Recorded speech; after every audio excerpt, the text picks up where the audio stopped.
E continuando o testemunho, como foi tão tremendo, que ali eu vi minhas misérias, os meus pecados, e eu comecei a confessá-los ao Senhor. E assim, eu não estava meio que entendendo, porque era muito tudo sobrenatural, e era tudo muito assim, maravilhoso, era um amor sobrenatural que eu sentia, e eu não conseguia entender muito aquilo, mas eu sabia que havia uma obra sendo feita na minha vida poderosamente.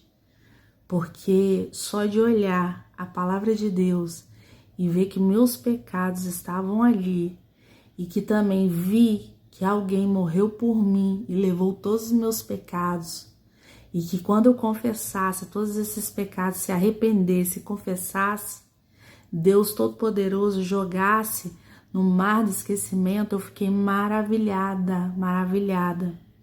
Mas a cada pecado que eu descobria na palavra do Senhor e que o Senhor fazia, trazia lá do fundo do meu coração e da alma, aquele pecado, eu chorava amargamente pedindo Ele perdão, porque doía muito na minha alma saber que de repente eu poderia não fazer parte do reino de Deus por ter aquele pecado. Mas eu descobri que Ele perdoava e que Ele fazia da gente uma nova criatura. E aí começou uma longa jornada na minha vida. E foi acontecendo coisas sobrenaturais, dons espirituais. Quanto mais eu lia a palavra, quanto mais eu confessava, quanto mais eu me derramava, quanto mais eu ouvia os crentes, ia para a igreja, servia a igreja, mais os dons eram lançados sobre a minha vida através do Espírito Santo de Deus. E foi muito rápido o que Deus foi fazendo sobre a minha vida.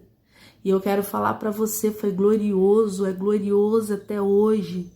O Senhor nos lança no deserto, às vezes o Senhor nos lança no vale, como se fosse uma faculdade, como se fosse provas que Ele quer nos aprovar. Tem hora que a gente é reprovado, a gente volta para lá para aprender mais um pouquinho.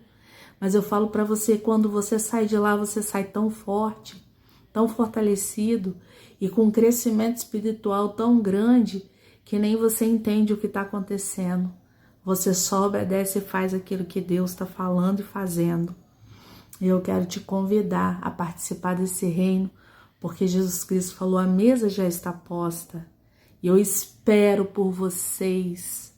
O Senhor já pôs a mesa do reino dele. Faça parte, aceite, venha, porque Deus é poderoso.